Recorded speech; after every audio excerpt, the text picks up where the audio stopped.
I have two questions. One's for the EPA gentleman here, and one's for Governor Schneider's advisor. On the EPA end, hi Mark, Jordan with the Young Turks. I've talked to dozens of residents, and I've seen EPA lab testing, I've seen CDC lab testing, and I've seen independent lab testing from Scott Smith, who just spoke at an EPA conference, and they're all radically different. And each time the EPA finds the lowest number of lead, they don't find bacteria, toxins like chloroform. I'm not impugning the EPA, but at the end of the day, not just in Flint, I found it in East Chicago too, where independent testing, no grants given by the federal government to these people, Mark Edwards, they're finding lower numbers. I want to know why that is. And the second question is, I've heard this about, honor thy neighbor and all this. Governor Schneider right now, or the state of Michigan, is considering giving Nestle carte blanche to go in and funnel hundreds of thousands, if not millions of more gallons, essentially for free, to sell fresh water around the country and around the world.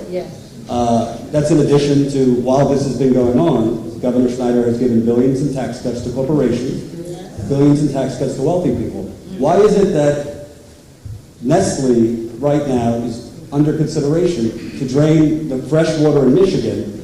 Why isn't that water coming here, home delivery? And so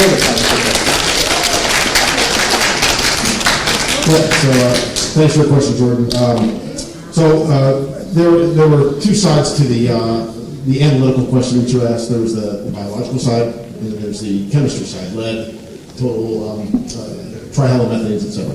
So on the bacterial side, the universities being funded through public health and National Science Foundation grants are collecting data. And I'll be honest with you, I don't know if their data is the same or different than the water defense data. I do know that we've gotten Scott connected with Wayne State on that.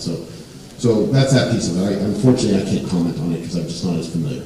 On the chemistry data, I can't speak to the Virginia Tech data directly. I can only speak to EPA's data. The state can certainly speak to their data. Well, the EPA's funded Virginia Tech. We did. I've seen Mark's summary numbers. I haven't looked as closely at his data as I've looked at our data. Right? And our experts, like Miguel, who you know, and others, have looked at them a lot closer. So with respect to the TTHM data, the lead data, the samples that were collected by comparable methods, all right, methods that are regulatorily compliant methods, our data and other third-party data, like water defense data, look similar.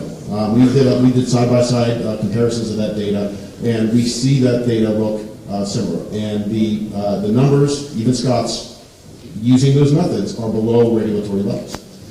The other sampling tool that he uses, he calls it the water log. It's not a method that we can use to evaluate against regulatory methods. So unfortunately, even though that data is out there, it's not even the same units. We can't compare it to the regulations. It's our job as a regulator to collect samples in accordance with proper sampling methods and compare them to the regulatory levels to ensure safe delivery of water through the distribution system. So if there's no shower and bathing standards by the regulatory body, but people have burning eyes and other things in the shower, that's just, well, there's no standards. And I understand that point, and on that, so that gets to a medical question. Those are issues, and unfortunately, we've had a lot of discussion here about those medical issues that I think is a good placeholder for another discussion because we don't have our public health experts with us. But I get what you're saying, again, we are bound to very stringent regulatory requirements that are designed to be protecting the public health. So that's about as. And can you unilaterally say with filters it stops all bacteria? So there's natural bacteria occurring in all water systems. We know that. The question is, do these filters harbor bacteria, and is it harmful? You're arresting people outside. And the studies that are being done right now, if something harmful is related to us, then it's something we will need to address, absolutely. So I'll turn over to Mr. Baird.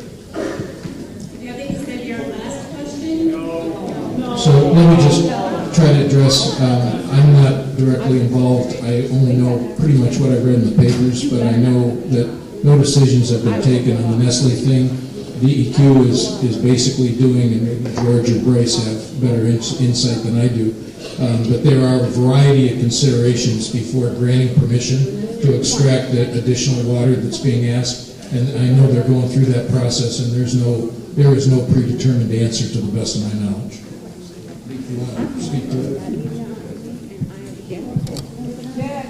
And that's exactly right, Rich. So there is a permit application before the DEQ, and before that could be granted, if it's granted, has to be assured that there's no adverse impact to the resources, and of course that the water is safe to drink. And we are reviewing at this time 50,000 or so comments from people on that. So it's going to be some time before we get through all those comments, but it will not be issued unless it's determined there's no adverse impact on the resources. Okay.